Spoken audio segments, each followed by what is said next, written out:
artist, a painter and printmaker, and I'm here on the Isle of May for a week with a group of other artists. So what more could you want to be able to be this close and really spend some time just being fully immersed in the place and watching the behaviour of all of the birds and the animals, just really natural. It's fantastic. So we got here yesterday and it was very quiet. It's been a really long, cold, wet winter, and there's something very magical about coming to the island in conditions like that, and then the next day you wake up and look out the curtains and it is covered in puffins. To be there for that moment is it's like one of those amazing things in nature. The island is covered in birds, but they're really here because of this sea. That the island is a small piece of rock and then it's surrounded by this really rich sea. And it's, as a human, it's impossible to know what's out there under the water there, but these birds tell you that there's quite a lot of food out there. It's quite a rich place.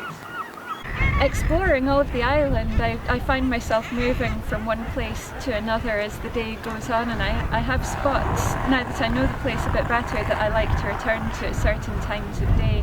Every time you go out, it's a new discovery. The island changes on a day-to-day or even an hour-by-hour basis. Different birds flying in, different things going on between them, squabbles or mating, seeing birds on eggs, nest building, all sorts of different things.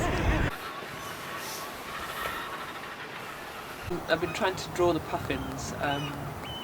They're great characters, but they're really hard to draw because every time they move they give you a different set of shapes, and so you have plenty of time to get to grips with them and draw and draw and draw until you really feel like that they're inside your head and you can get some of their character down on the paper.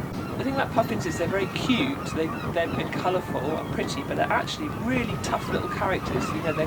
They're living out at sea all the way through the year. They have to survive in the winters with huge waves and wind. They can feed themselves out there in these huge seas. They don't need us. They just need to get the space to be allowed to get on with it. It's quite full on when you're out in all weathers, all day, and as an artist you're always looking for inspiration and needing to make quite clear, bold decisions all the time. Obviously the birds are moving around quite a lot, so that's always a challenge. What I found was, once I found a spot, the birds moved away as usual, but once I've been sitting there for a while, they all came back round.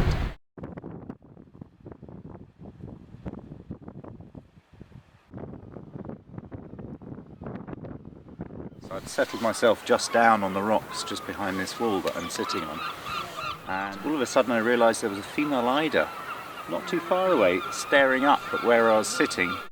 But then she continued to waddle up closer and closer and closer until she was sitting maybe a metre and a half away from me. And all of a sudden I was aware that she was making these strange sort of heaving shapes with her body.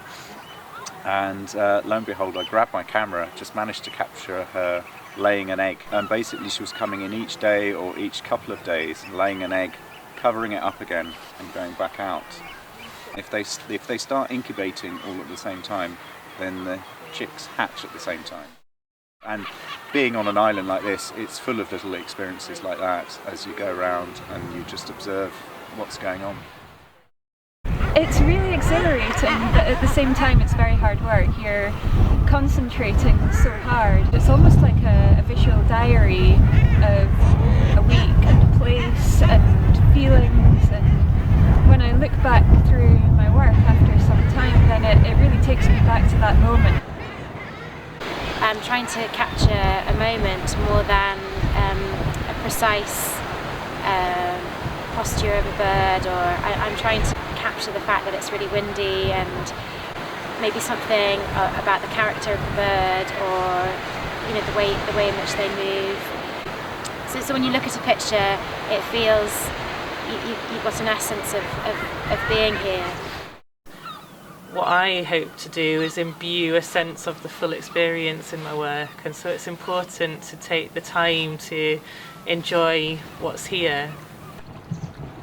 It means that you're paying attention to every shift of light, shift of weather, creature that comes in and out of your picture, but it also means that when you go home, that memory lives on in the work, and for me that's fantastic. But also I think for the people who enjoy my work, a lot of them will say things like they can smell the sea in it, or it just gives off a real sense of place, and that is really lovely, to feel that you're taking something of the experience and taking it away with you, and it lives on in the work. I suppose it's the experience of place, the sense of place is what it comes down to in the end. The fact that it's a really extraordinary landscape and full of history as well as the wildlife. Do you think you'll be back next year? I hope so. I hope so, yeah. Yes,